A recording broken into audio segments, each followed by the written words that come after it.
Welcome to the Soul Space. I have a fan on, so I'm goddessing tonight. So, welcome to the Soul Pit Space. It must be Monday at 7 o'clock because you're here with me. And I am so excited tonight, right in the middle of Lionsgate, which is on now until the 8th of August when the sun is in Leo and the planet Sirius lines up with the Great Pyramids of Gaza, right? Huge energy out there. We're actually doing a beautiful Lionsgate activation here at Paradise Studios Live on Sunday, the 8th at 5 p.m. If you want to get tickets, you can go on strongisland.com. And I'm super excited tonight because I have an amazing guest with me. I've been talking about him coming on for a couple of weeks. Please welcome Jacob Cooper.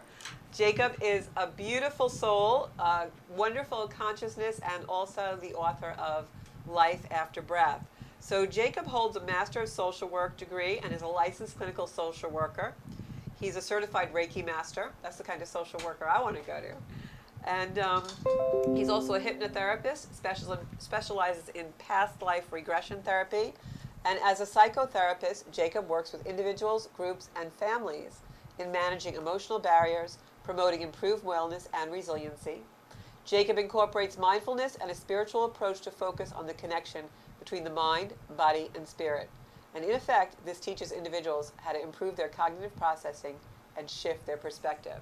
And when Jacob was 3 years old, he had an amazing experience. He actually had a near-death experience. So if any of you want to call into the show tonight and talk about that or ask him what his experience was on the other side, we would love to have you do that. The number will be on the screen shortly. And Jake also does mindfulness and meditation seminars. Jake, where can we find you out there in the media?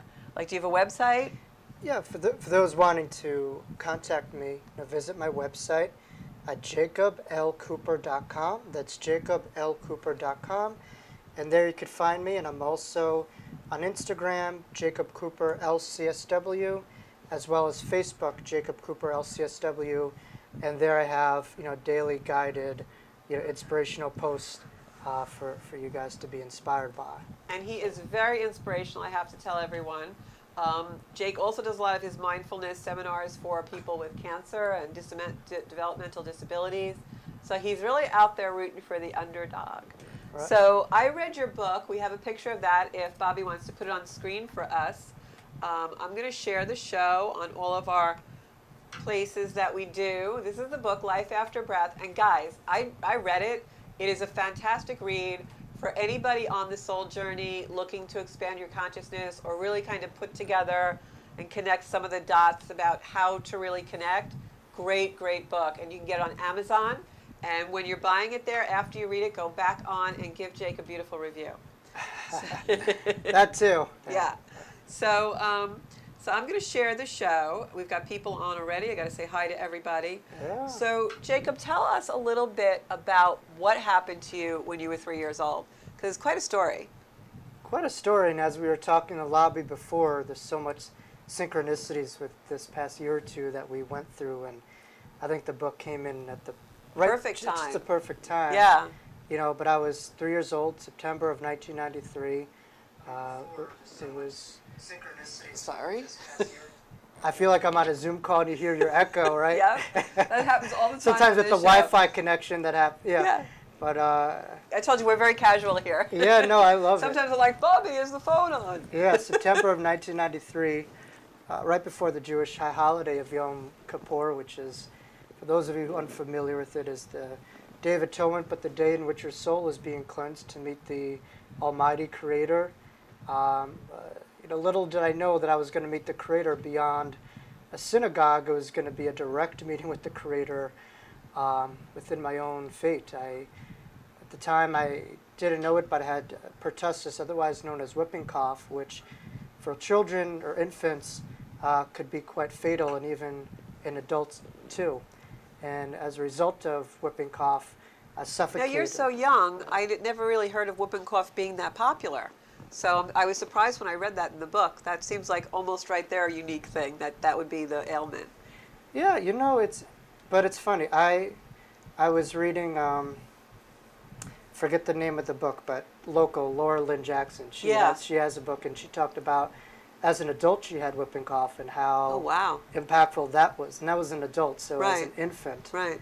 and as a sensitive like Laura is. So you knew you had it before this happened, the light between us. Yeah, that was. Okay, I remember the book. Wonderful book. I recommend that too.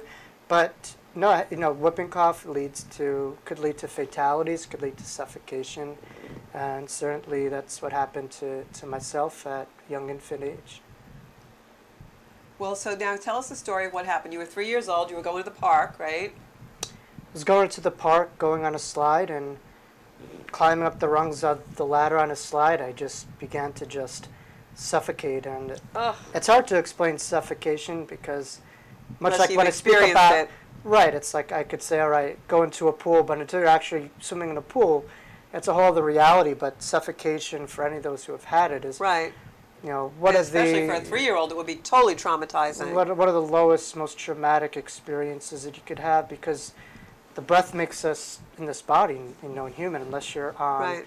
life support or on a ventilator. And so to have that taken away just put me in this weird incubation period in a place between here and not there. I was just in this endless turmoil of suffering due to suffocation where there was And nothing. the time probably felt so expanded. It was seconds, but it It felt like eternity. But the beauty of that wasn't, people ask me about the dimensions of the other side. Right, and that's what I want you to talk about. And that's important too. But I think really the beauty of the near-death experience is you look, at least for myself, I looked at darkness or fatality right in the eyes, right in the depths of Right. it. And beyond it, I saw infinite light. And Now, at that point when this was happening, you're 3 years old chronologically in this body, in this lifetime. But when you started to have the experience, as you say in the book, you were no longer 3 years old. You took on the consciousness of really a much older soul. yeah, I would say no one is really synonymous with their chronological age at the deep waters of who they are. Right. I think outwardly we present that way. It takes time for the guitar player and the guitar to integrate and synergize, synthesize with each other. But who we are is beyond the ego, beyond the personality, Right. beyond the linearity of our There's definitions. a core essence in there. So it's beyond the knowingness. surface of the water. So people ask me all the time, how do you remember this? And I say a couple things. Obviously, trauma to that extent, as well as a sensation that wasn't produced by my neurological brain, but Right. rather something beyond it. But also, how could I forget? How could we forget who we are? This was an experience beyond this reality, beyond this dimension. So- Sad part is we forget. Right, so we forget that part of ourselves. When you fell off the slide, you're having this experience and you're suffocating and now near death, things start to appear to you. Really walk us through exactly what started to happen. Because the way you describe it in the book is so well done. It's just so beautiful, like I can actually picture it. Without giving my book away, right? Yeah, But, just give us, don't Yeah, be you a know, spoiler alert. You can't do a spoiler. it. And I'm sorry if I'm fidgeting, it's because my No. iPad just kind of went down on me, and I'm looking for the my phone so that here it is, so that I can share the show. So go ahead. So we're on the slide. On the slide, and I suffocated, and after suffocating, every part of my body was no longer functioning. As if you go into a house and shut off the power breakers of the home, and it's Right. no longer functioning. And so, or if you have a car and you try to put your foot on the gas pedal, it's not working. And so, as a result of my body or my engine stopping to work, I went outside of it to kind of look at it. So much you were like looking if down you're at yourself. in the disembodied state, and I was privy and aware of a lot of the functionalities of my bio-neurochemical being and just all different parts. And I had so much more awareness, not just on other dimensional beings, but also on the primal basis of the physical body and its different components. And I think it's true, we do really use a small percentage of our brain Right. within this, but once my body shut down and I suffocated, my brain literally snapped in half, and I just remembered a crack within my brain, or this large cracking sound. You heard that. And it was an incredibly large sound. Just Wow. felt like, someone just yanked my brain. And Almost just, like an it egg just snapped- hatching. Yeah, snapped in. So kind of the saying goes, like my brain literally cracked open in half, and that's when God came in. Wow. Wow. Wow. All of this in a playground. on a ladder onto a slide, Right. hence the name Jacob's Ladder, which is Oh, a yes, segue right. for my next book for those unfamiliar with Genesis and Oh, I Jacob. can't There wait. is a lot in the name, but Yeah. Jacob had the dream with the angels going up and Right. down the ladder Right. after his sibling Esau chased him Now, down. you saw angels, correct? I saw an endless array of angels. Isn't that beautiful? I was Oh, my privy God. to my own spirit guides who literally manipulated and pushed my body down the slide with me. It was a male and female guide. It's the one thing in my near-death experience that I don't remember as clearly, just in terms of their specific names. Throughout time, I'm aware of So their you heard their presence. names. I knew their names. I knew to them to their core instantaneously. It's just funny how And certain those guides are with you all the time. they're with me all the time, but my left brain gets in the way, and I Yeah. sometimes. But they're beyond names. But when I saw them, it was as if you're looking at yourself, and the closest component to who you are, is your Right. spirit guides, and it was just a euphoric sensation of how I forgot about them, how we're there with me, and how indeed, we are just spiritual beings having this human experience, Right, not human right. beings having a Like spiritual so experience. many gurus say, this is our vehicle. We're just kind of driving around in this. Right, But there's so much it's more to us. vehicle, meat suit, but I really recognized that it was a meat suit because when I was on the ground, I was able to feel myself in the disembodied state looking at my body. Wow. And the people were calling to me, moving my body, and I was Right. just very flatlined, irresponsive. And so it was very frustrating. I could see how spirits feel when they cross over in the sense that Oh, I they see. see us right here in front of us. Yeah. And they're trying to communicate, like bang on the glass window. Right. And, Right. we're just not. Time, even to this day, I still feel the same way. I'm not that Unheard. body. Right. I'm not what you're looking at. Oh, I see what I'm you're beyond saying. that. This is just Yeah. a shell. This is Right. just my temporary And does that personality. somehow make Yeah. you ever feel unheard? Like there's more to you that people don't see? I think that's the case for all of us. I think we're taught to be disempowered from a very young age. We're taught in order to be something, you have to learn something or become something. Right. You're not taught that who you are and embodying that is Yeah. enough as it is. And Jake, that's one of the reasons I wanted to have you on the show tonight, because the message of Zenkuda and Soul Space is really empowerment. All right. And so really teaching people how to maximize their potential in business and life. And I think some of the points that you hit on in the book were so beautifully interpreted, but so meaningful to all of us, especially at this time where we have challenge and stuff. And I think one of the main things about that was really how you talk in the book about how now after this experience as a child, when you start to grow up, you're different. You know all these things, you've had this experience, and it was very hard for you to assimilate to like a normal childhood, elementary school experience, and how you really came to understand, even at a very young age, that you needed to get away from a lot of the conditioning that was really part of your life. You talk about how you grew up in the Jewish faith and you went to a school that was very faith-driven, and even at times, worshiping with people but feeling like it wasn't your thing, and trying to break away from that to more spirituality, like you knew more, you had a deeper understanding. Oh, Yeah.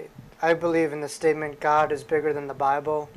It's a Uh-huh. book, actually. Raymond Moody just made that book. But, the afterlife and spirituality exists not because of God, not because of religion, but despite of it. Right, So- right.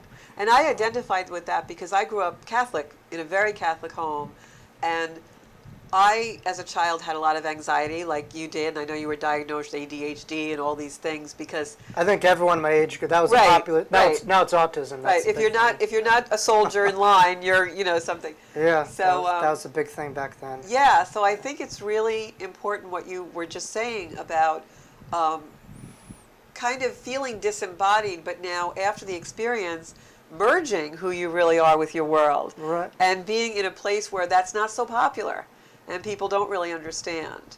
And I think that's the empowerment that your book can give. Even though your circumstances is really unique, what it brought in your life is so identifiable for so many people.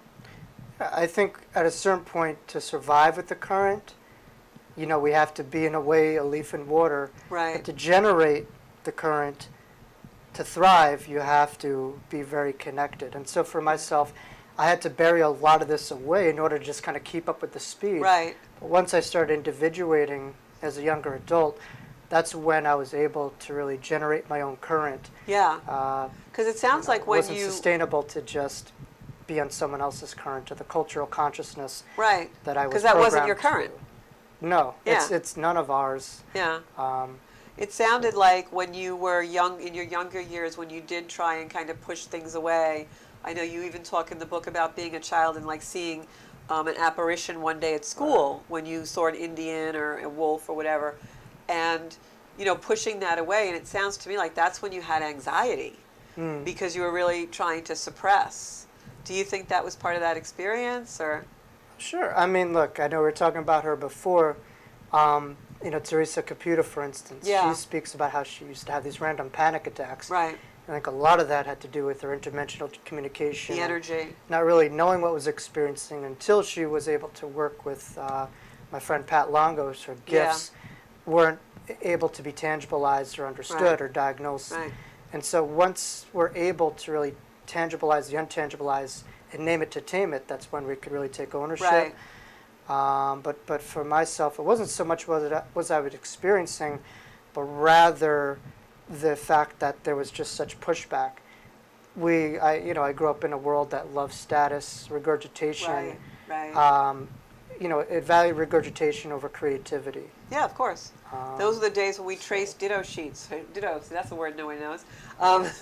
You were given things had to be conforming. It was all homogenized. Regurgitation, analytical, that stuff. And I firmly understood once I had this experience and my brain stopped working, spirit came in, and I firmly understood the brain is really pivotal to life in between worlds, how that's a doorway between both worlds. And we'll elaborate a little bit on this later, but really allowing the brain to be a clean filter and not a barrier is really going to define our existence here on the planet, and being able to really have a brain that's open to the two worlds. And as our frequency grows, I think more people understand that concept. Oh yeah. I feel so I have to say I feel sorry, for the years when you were a child and had those experiences and they were not explained.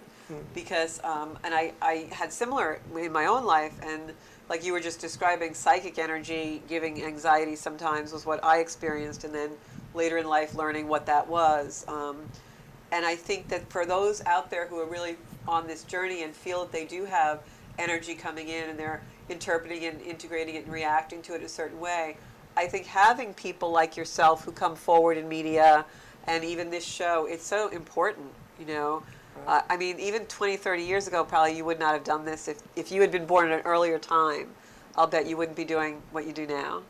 Yeah, no, I think the people who achieve are able to not be defined by their experiences, but to define the narrative. Right. And so for most people, it's allowing pain to really define your purpose.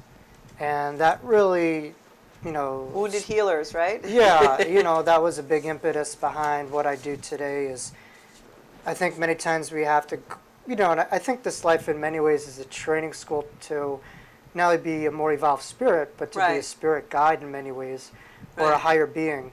And so many times in order for us to do that, we have to go through those deep, dark moments. Yeah. So going through that, we'll be able to really understand, empathize, and be present with those who we're working with here on the earth plane, and then we do have our continuation day and work on a different level. You talk about that in the book, and that's also very true, I think, and especially appropriate for this time. You talk about how deprivation, really leads you home, and that the answers are always inside. And I think that's really what you're saying is, we all have these challenges or something happens, and in that deprivation or pain or suffering is when we really go in and find who we are. And I think for COVID, that's like such a huge thing this past year when people have been secluded. I think we have two roads ahead of us. Most people are either driven by distrust of the process or trust in the process. Right. As Albert Einstein would say, which universe is this? Is the universe that works with you or against you? Right.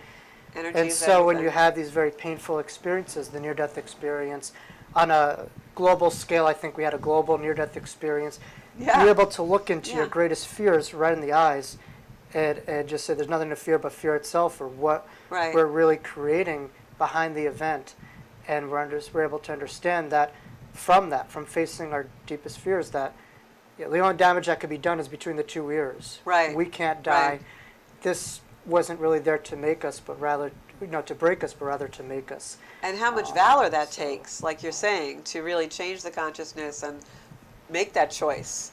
Because you got to be really brave to go towards the trusting and the inner work. Yeah, but once you're able to go to that place, you recognize, geez, I'm invincible. I can't be damaged. I could be temporarily, We're miraculous. have temporary turbulence, but at the end of the day, I'll always be able to recenter myself because I live in abundance and I trust Right. continuation on the path that, I'll be supported, and there's a greater intelligence navigating this life than my own fears. And that support goes back to what you were saying about your two guides that you got when you're 3 years old. You recognize them. Yeah, we all have them. They're all here. This earth, this life on earth that we have is with it a lot of intelligence, and it's premeditated, and it's really guided by a higher council of energy. And Right. really, I can't say the one thing, but one of the things I took is life is not a spiritual thing exclusive to one person. This is all, Everyone. no All person interrelated. has a monopolization on that. Yeah. We grow up with that from just the eye test of what we constitute as spiritual, but we come from a place that we identify as spiritual. I Right. call it the doorway to eternity, and we go back to there. We're always connected. Love never Yeah, the ends. home. Love never Yeah. dies. So. And that's how I actually do readings. Is when people say, how do you see past loved ones?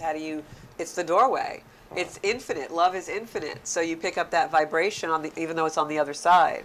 And I feel like right now, and I'll bet you'll agree with this, that now that veil is so thin and getting thinner and thinner. Yeah. Yeah, and I think that's the collective energy of so many of us who are piercing the veil and doing readings and doing work like yourself, where we are going back and forth through those realms. So now the veil is becoming more thin. Absolutely. And my life is one big reference or allegory to the near-death experience. For instance, Yeah.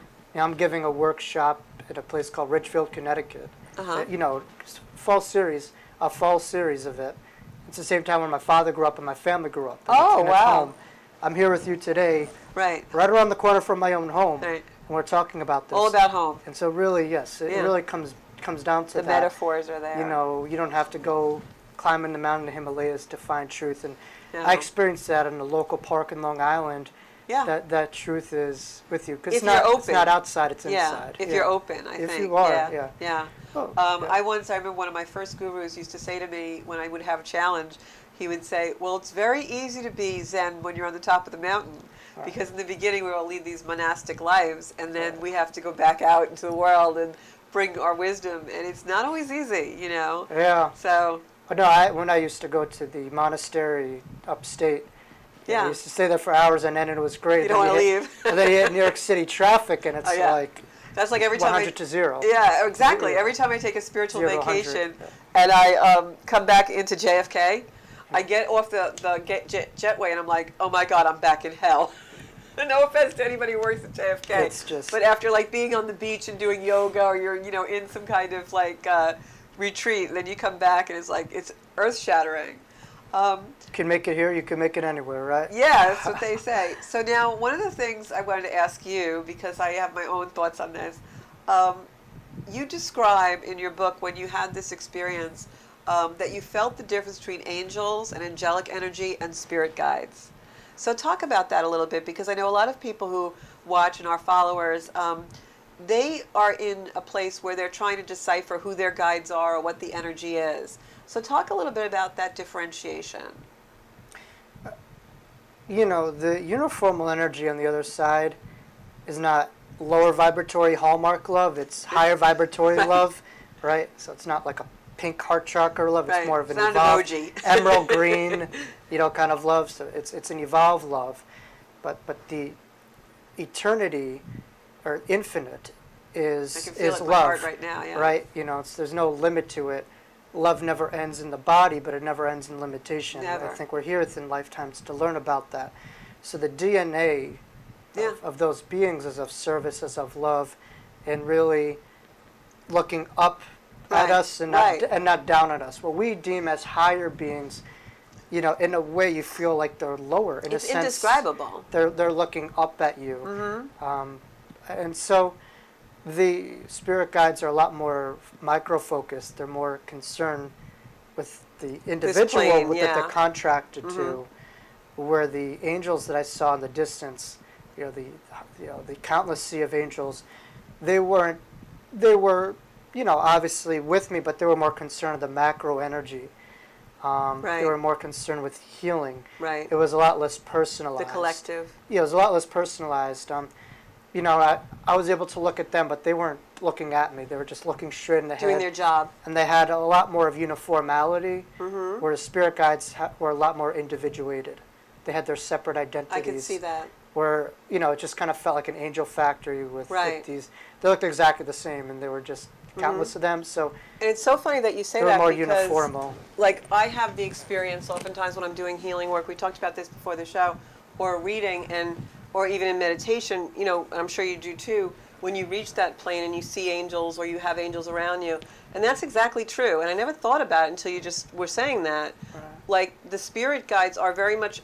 They want to help us with our daily routine or our more goals. Grounded in personality. Yeah.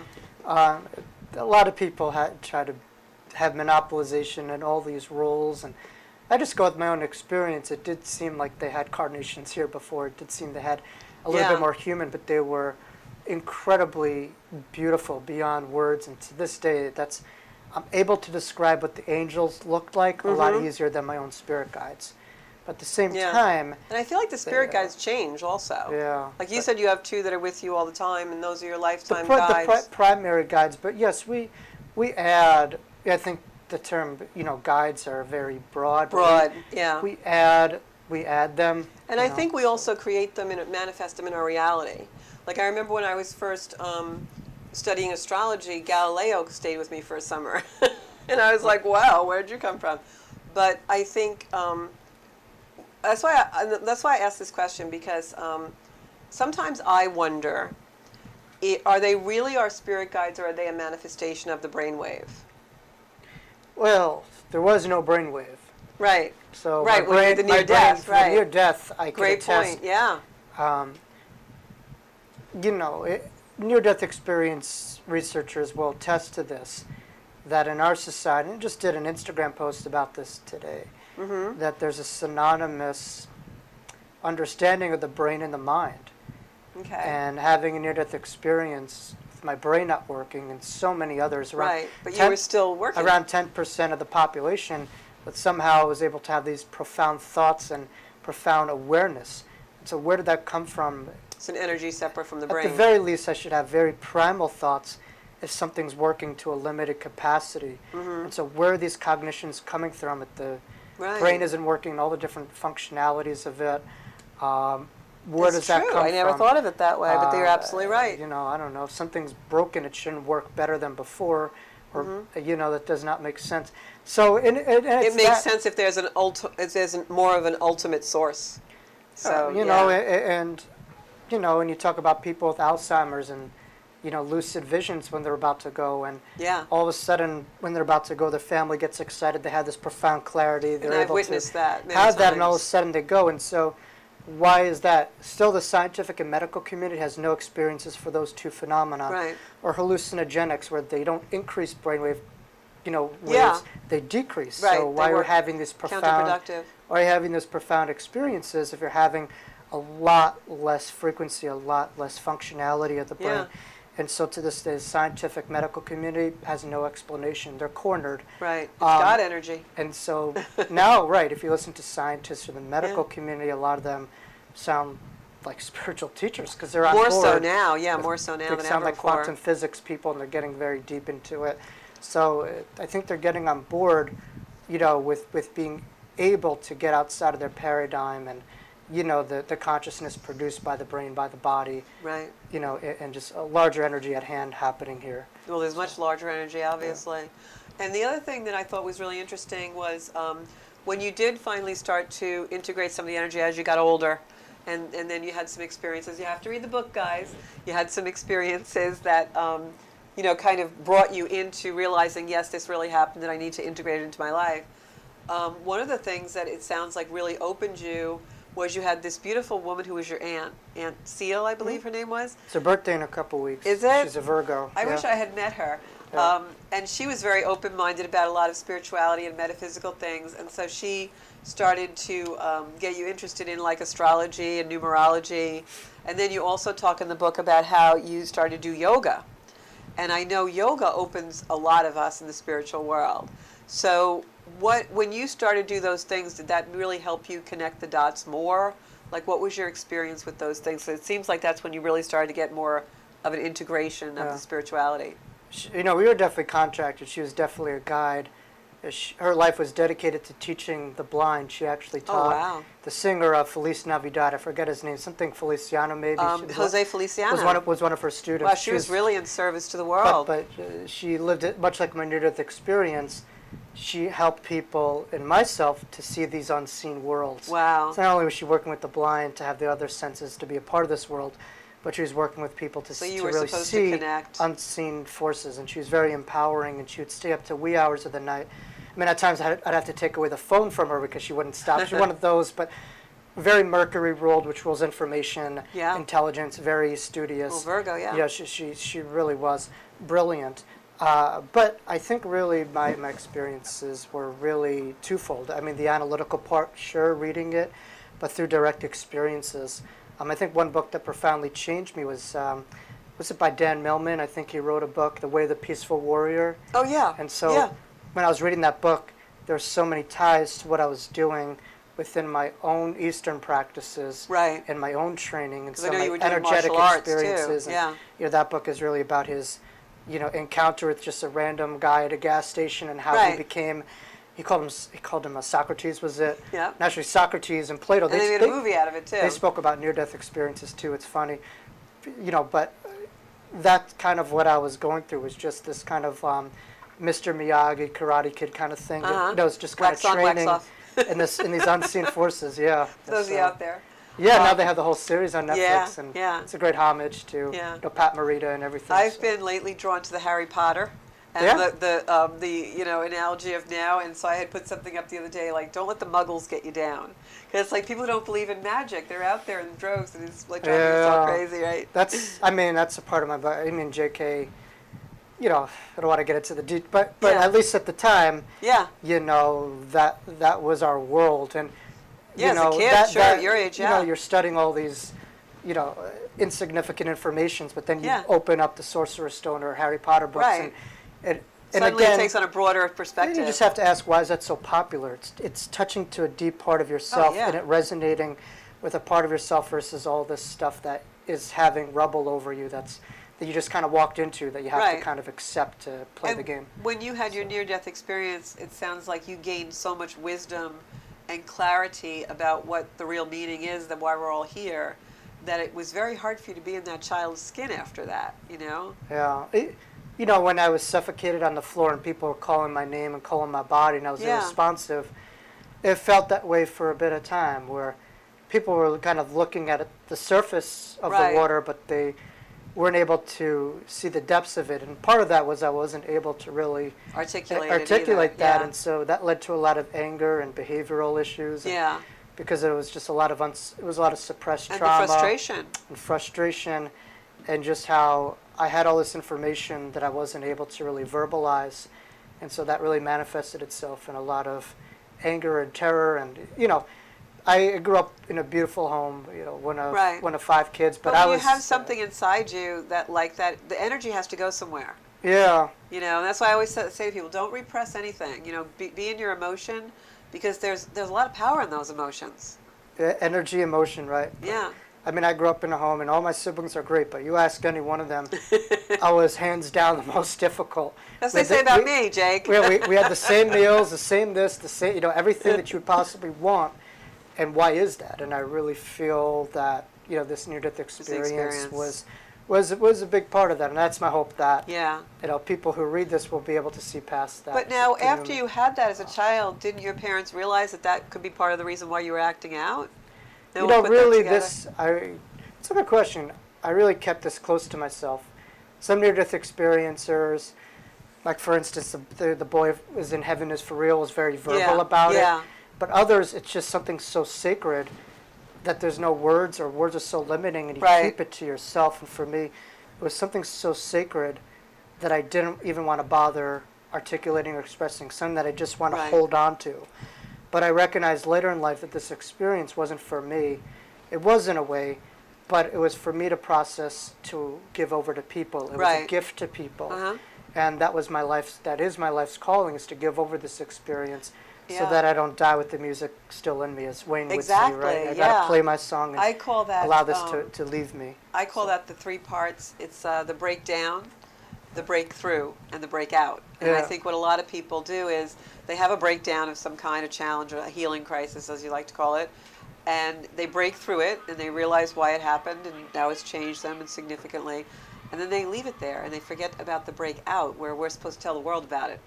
Right. So it's that 3 parts that, filling ourselves. So like the 3-part breath in yoga. Yeah, and for those familiar with AA, I mean, service is on one of the, one of the tenets or triangles, I think. Yeah. And I think once you're able to really articulate it, you're able to take ownership of it, and it has a momentum in itself, and you're recognizing, wow, I went through this not for myself, but really for other people. Right. And I think really this lifetime is about the ripple effect of Change our the world, experiences. Right? So we have a couple of questions for you. Orly Yvette says, thanks for sharing your story. Gerard wants to know, did you receive medical attention? Of course. I was rushed to the hospital. I went to LIJ, and I was treated for a period of time, and my brother later accompanied me. He caught it as well too. Okay. So I was there for a couple of days, and I had a lot of after effects. Was on a nebulizer and inhaler for a while. You're fine now. In my vocal cords, and a lot of things had long-term implications from that. But I was able to really heal, and I do believe it was choosing this light, choosing, that. And I think, for instance, if you read Nina Morjani's Dying to Be Me. Right, we were talking about that before. For instance, and she endorsed my book. She was able to really allow the healing light of the other side to really go into those dark periods or those dark parts of her body. And anyone who's been on that, if you watch the Heal documentary on Netflix, I highly recommend it. It really, there's a whole mind, body, spirit connection when it comes to healing. That's, we could have a whole segment on that too. Yeah. But it's allowing that light to go into those places and entrust that light. So you definitely, when this happened to you, you feel you absolutely made a choice not to leave the body, not to leave this lifetime. You made that choice to, you still wanted to be here, you wanted to be back in the body. Yeah, I was a kid who turned down heaven. But, that's 2 sides. Many times near-death experiencers, will say that they had no choice, that they still had. That's why I asked that, because that karma, seems to be most of what we read. More karma and dharma that they had to, fulfill. But for myself, there was that degree of choice. But my choice really was about service, was about not bringing heaven down to earth, but reminding people that we are literally heaven on earth. Right. Heaven is not 1,000 miles away. It is in some regards, but it's right overlaying this dimension, and it's inside of us in our own backyard, and we're infinitely connected to it. We just don't want to wait until we die to forget that. Right. So if anybody has a question for Jake, you can either phone into the show. I think the number's on the screen, Bobby. And or you can just comment in the comments and we'll ask your question. So now, speaking of synchronicity and how, now you start to open to this and you're integrating the energy and you realize the near-death experience and you're on the path. And then tell us about somebody named Jonah that you met. Because I thought that was so significant, like a turning point in your life. Yeah. I mean, a lot of people when they speak about life after, you really did digging. I got to give you credit. So tell us about Jonah. Who was Jonah when he came into your life? Again, all experiences are in your backyard. I was blessed enough to have a family of humanitarians and of service. Instead of spending Sundays sleeping in, I would volunteer my Sundays working with those of developmental disabilities populations. And, Right. my father was a director of social service So you for come over from a 2 long decades. line of I come service from people. 3 lines of social workers, and Okay. so we really believe that Beautiful hearts. we really do believe in rolling up our sleeves for those who the community turns the other way from, Right. and really The understanding disenchanted. that community isn't community until everyone's included. So Say that but, again, because I don't think they caught that home. Well, it's Community is everyone's included. it's a bit of a principle called Ubuntu, if you're familiar with it. As a person through a person, but really, that's where we grew up, is allowing those tenets to be installed and rolling up your sleeves and doing some of the what people would label as a dirty work and taking on difficult cases, but being there without the limelights and the cameras and Right. going into those difficult spots that many people just Shun. don't want to Yeah, they look shun. at, Yeah. or That's they might beautiful. stigmatize or judge. Certainly having my near-death experience in a playground taught me that we are all children of God, here playing in God's eternal playground, and we have to lose sight of the degrees of separation through wealth, through status, through functionality. And that's such a beautiful lesson for this time that we're in. Yeah, but we label as superior, on the other side is not the case. The other side is really people who want to label that as superior. There's no better, no worse. People who are more evolved are more tuned in, and I do believe people with developmental disabilities have their foot a lot more in that world than this world. In the spiritual world. Yeah. So that Other boy I realms. was blessed to work with, I would volunteer my time. And he mentioned he had a near-death experience, much like I did, and Jonah. he would talk about angels all the time. Every time I would visit, Wow. that's all he would want to talk about. And his parents were like, "All right, let's talk about more practical things." So he wanted isn't to. that amazing that you're put there, you're yeah. struggling with your own near-death experience, you're starting to integrate it, and out of all the places you could be, you get put in this volunteerism for developmentally disabled, and he starts talking about and this. he was talking about his experiences with angels, and he had Kabbalist, Jewish mysticism that he was involved with, and people who label as old functionality. But to me, I saw him as an old sage. But he Wow. was, he had all these neurological stuff, and he had all these headaches, but again, the brain, is that filter, and it's not working as properly. A lot of times, people are really tuned in, and one day I got a call that he passed, and I don't want to use that word pass. I think Right, he just he had his trans- graduation day. right. He was born again, and he had transmuted. an expanded consciousness, with all his limitations leaving him. But I just remember going to the house and just falling down hard on the foot of the steps and just collapsing with emotion, just because of this connection, Yeah. that I had to him. But I saw a lot of myself in him, in a sense I was going to that, say you identified. there's a lot of transference. And what a teacher he was so- to you, and how much growth you had from that. Yeah. Beautiful, So we beautiful. sometimes equate status in our world with teachers, but to me, life's always teaching us. We always got to Everything pay is a attention. teacher. Yeah. Everything is a teacher, and sometimes they come through in places that people judge, stigmatize. Those are oftentimes the greatest teachers, healers. Right. They're just in their own veil of disguise, and this is clearly a very evolved, aware soul, as so many are within that particular subgroup.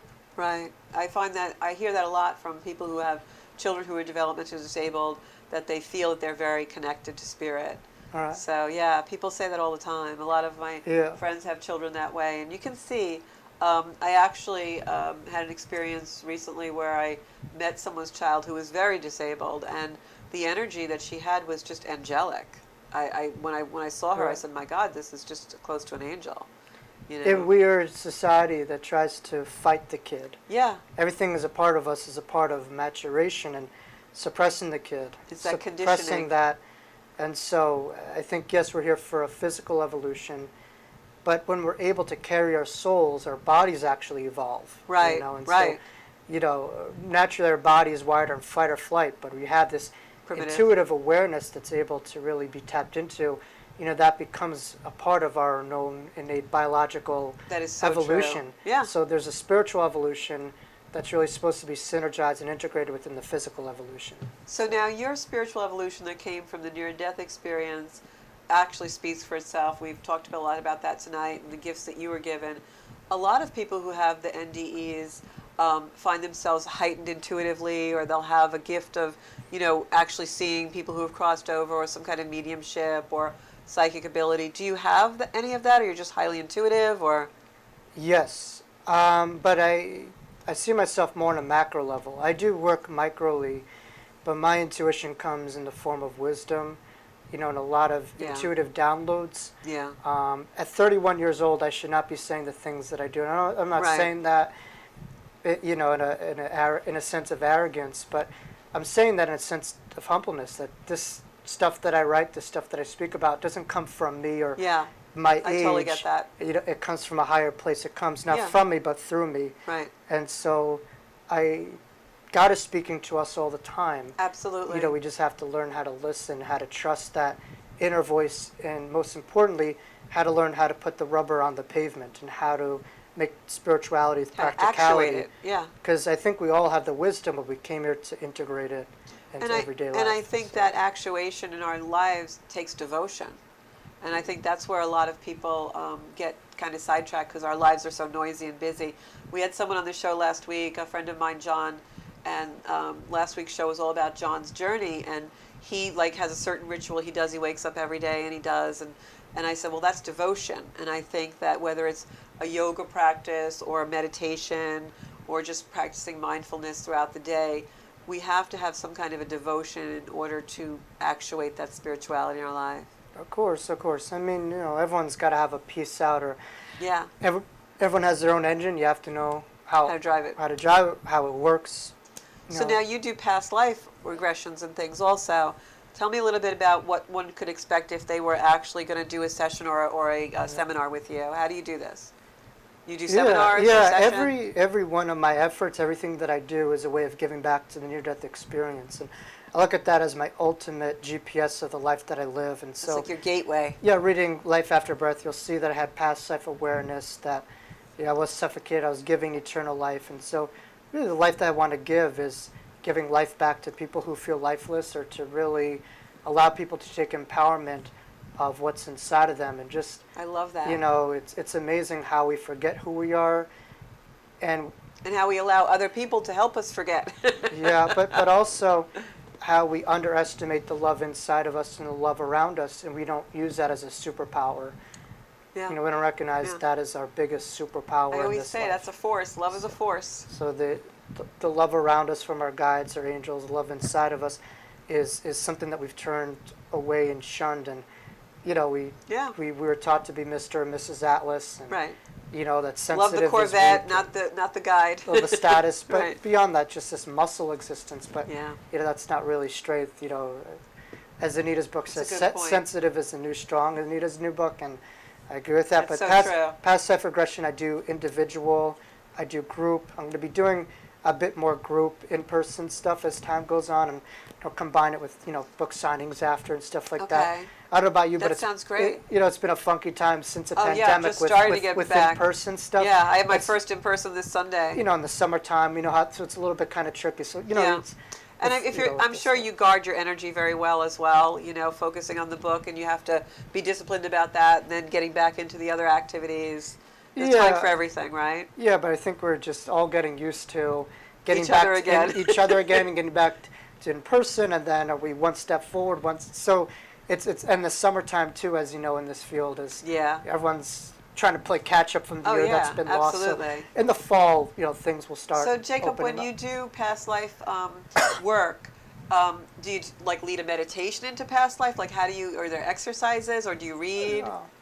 So we do, hypnotic inductions. We get, Okay. the subject into very, deep in hypnoidal states, so that they're able to really access the Right. higher mind, subconscious mind.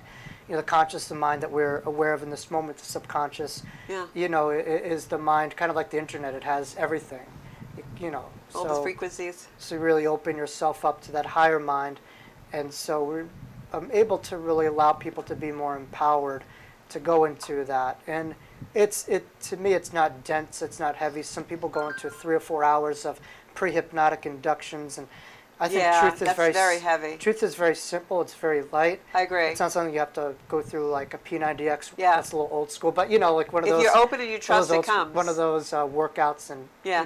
The have the Earhart seminar training, have Herculean efforts for. where they lock you in a room for Right. 2 days. Because I think many times we transfer this world into the spirit realm, and the two are diametrically opposites. And it's intention also. When you say, if someone comes to one of your workshops and they have the intention of seeing something or finding or getting a message or being, an awareness, it's going to come as long as their intention is pure. Right. In our world, again, it's getting away from result orientation, inclination, to process orientation. Yeah. And that's really how you allow yourself to unfold. We're so focused on the end game. Yeah. You're not going to run lap because you're so Right. focused on there. And like, how come not there? Right. We have to do lap one, And lap you're two. like you have opening one eye, looking to see what Yeah. everybody else is doing. you have to go through the progressions, but the progressions are fluid. And when you let go, your awareness and consciousness grows. Yeah. So I think Yeah. it's been my experience. So what else should we know about you, Jake? We can find you at your website. Say that again. You can find me on my website at jacobelcooper.com.